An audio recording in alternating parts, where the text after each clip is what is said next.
All right, when I was 20, I decided to take a brief hiatus from my very fascinating job as a drive-in projectionist. And instead, I took a job as a counselor at a private camp in Bemidji, Minnesota for really rich kids.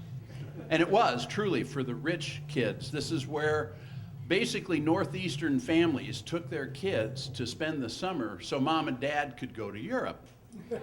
And they started off very young. They were like 8, 9 years old. And there was a classic kind of a end of an era trip when you were a senior in high school. All the seniors took a road trip with counselors for 30 days. And I was lucky enough to be one of those road trip counselors.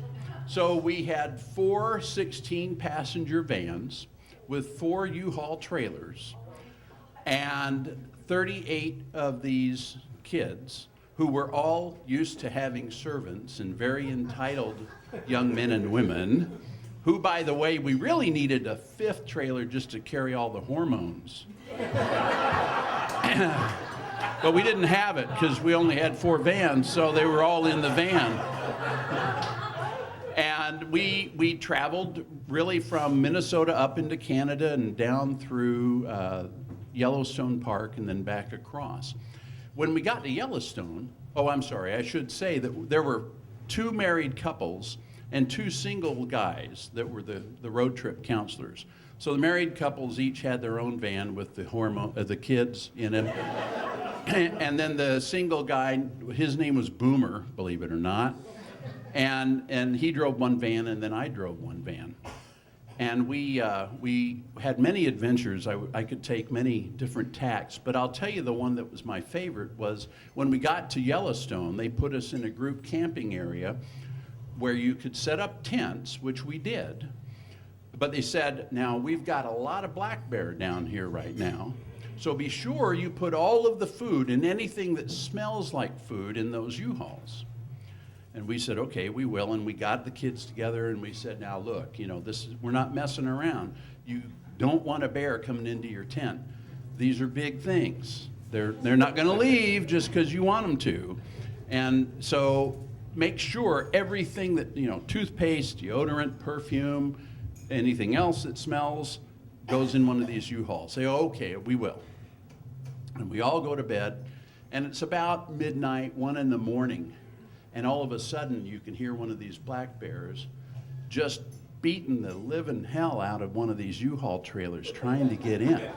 And it's roar, wham, wham, wham, and Boomer and I are tent mates. And, I go, Boomer, do you hear that? Yeah, I hear that.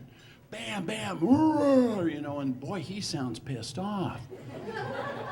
And we wait a minute, and all of a sudden I hear a crunch next to my head. And that bear has left that trailer, and he is starting to sniff around our tent. And I could actually see the nylon of the tent going into his nostrils as he... from the foot all the way up here, across the back, and down the other side. And then he went over and started beating on the trailer again. And it's right then that Boomer said, I have a Snickers bar. I swear. And then the fateful, what should I do with it? Well, you can imagine, I had several suggestions. I said, well, don't throw it out, because, he might figure out well, don't keep it, because he'll smell it. Well, don't cuddle it, because it'll melt. What do you... And I thought, well, I have another idea. I didn't share it at the moment. And he just basically kind of huddled all around this Snickers bar under his sleeping bag. The bear came back, sniffed around a little bit more, then left and walked down and went out of the area. The next day they trapped it. It was like a 600-pound male black bear. Imagine, and Boomer and I had a really difficult relationship for a couple days after that. And the U-Haul trailer was like scarred up, and I mean, and so the lesson of this road trip, at least at that moment, was take your own advice and put whatever smells, in a trailer, in a tree, but don't think you're exempt just because you're the adult.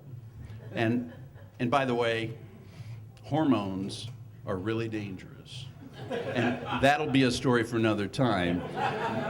But let me tell you, it was an event to have that bear sniffing around, and I really, really don't think after that trip I ever spoke to Boomer again. Thank you.